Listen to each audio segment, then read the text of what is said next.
हमने पिछले लेक्चर में देखा था कि बाजार विविधीकरण क्या होता है और उसकी भिन्न भिन्न विद्वानों ने क्या परिभाषाएं दी है।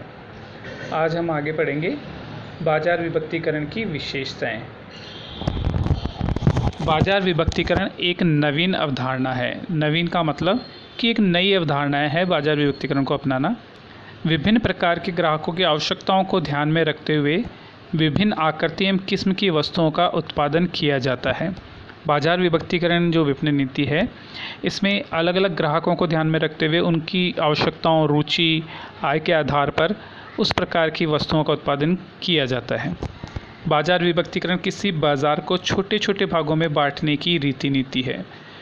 छोटे छोटे भागों में बांटने की आवश्यकता इसलिए है ताकि प्रत्येक क्षेत्र या बाजार पर आसानी से एक विशेष ध्यान दिया जा सके और उसके लिए नीति बनाई जा सके।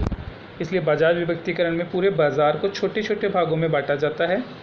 बाजार विभक्तीकरण विभिन्न आधारों पर किया जाता है, जैसे ग्राहक की आयु, आय, शिक्षा, लिंग आदि। यहाँ हम देखते हैं कि जो बाजार का विभक्तीकरण है विपणन के नज़रिए से या मार्केटिंग के व्यू से, हम उनको ग्राहकों की आयु, एक समान आयु वाले, समान आय वाले, शिक्षा वाले और समान वर्ग वाले, जैसे स्त्री, महिला, पुरुष जो हैं, गर्ल्स, बॉयज़, उनको उनके आधार पर अलग अलग विभक्त करके उनके लिए विभिन्न प्रकार के उत्पाद और विपणन नीतियाँ अपनाना।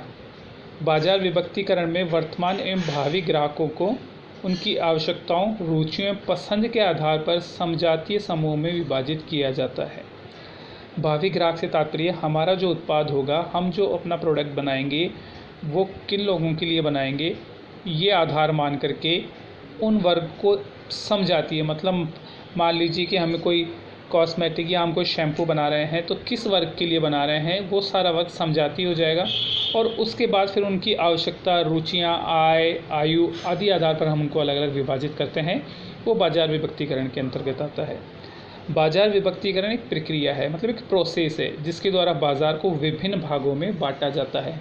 कि प्रोसेस कैसे है कि ये पूरी प्रक्रिया में हम पूरे संपूर्ण बाजार को छोटे खंडों में शहरी या ग्रामीण आधार पर, आयु के आधार पर, वर्ग के आधार पर, शिक्षा के आधार पर, जाति के आधार पर, जैसे हमने पहले पढ़ा था कि हमारा प्रोडक्ट किस प्रकार का है, किस वर्ग के लोगों के लिए हम प्रोडक्ट बनाना चाहते हैं या किस वर्ग के लोगों की रुचि ध्यान में रख करके हम हमारा प्रोडक्ट बना रहे हैं। बाजार विभक्तीकरण की मान्यताएं। बाजार विभक्तीकरण की प्रथम मान्यता यह है कि बाजार में विभिन्न प्रकार के या विषम ग्राहक विद्यमान होते हैं।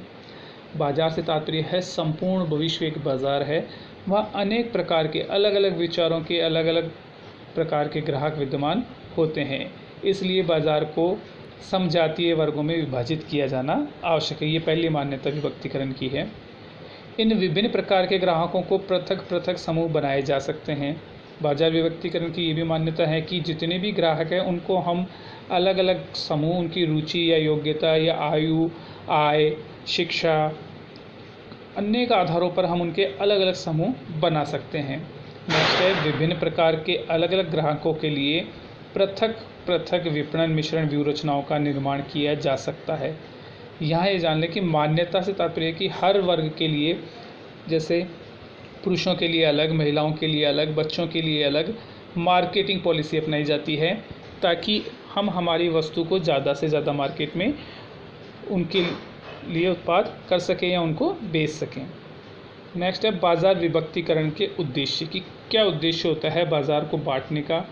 समान प्रकार के ग्राहक जिनकी विशेषताएं एवं आवश्यकताएं एक प्रकार की है, उनके समूह बनाने के उद्देश्य से। प्रत्येक समूह के ग्राहक की रुचि, पसंद एवं आवश्यकता की जानकारी प्राप्त करने के लिए, संस्था के लिए सर्वश्रेष्ठ ग्राहक वर्ग की जानकारी प्राप्त करने के लिए, संभावित ग्राहकों को वास्तविकता में बदलने के लिए, संस्था की विपणन नीतियों, कार्यक्रमों को ग्राहकोन्मुखी बनाने के लिए, असंतुष्ट ग्राहक वर्ग की जानकारी कर उन्हें संतुष्ट करना, प्रत्येक बाजार खंड के लिए अलग अलग विपणन व्यूह रचना तैयार करना, विपणन अवधारणा को व्यवहार में लाना, सर्वोत्तम बाजार क्षेत्र का चयन करना एवं उनका विकास करना, ये उद्देश्य होते हैं।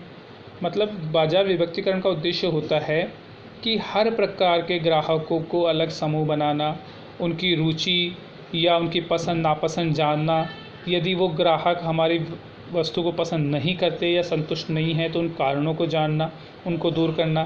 तो यहाँ संतुष्ट और असंतुष्ट ग्राहकों का भी वर्ग बन जाता है और फिर उनको व्यवहार में लाना, ताकि हम हमारे लिए अलग से बाज़ार या एक बड़ा बाज़ार तैयार कर सकें। इसके आगे नेक्स्ट क्लास में पढ़ेंगे।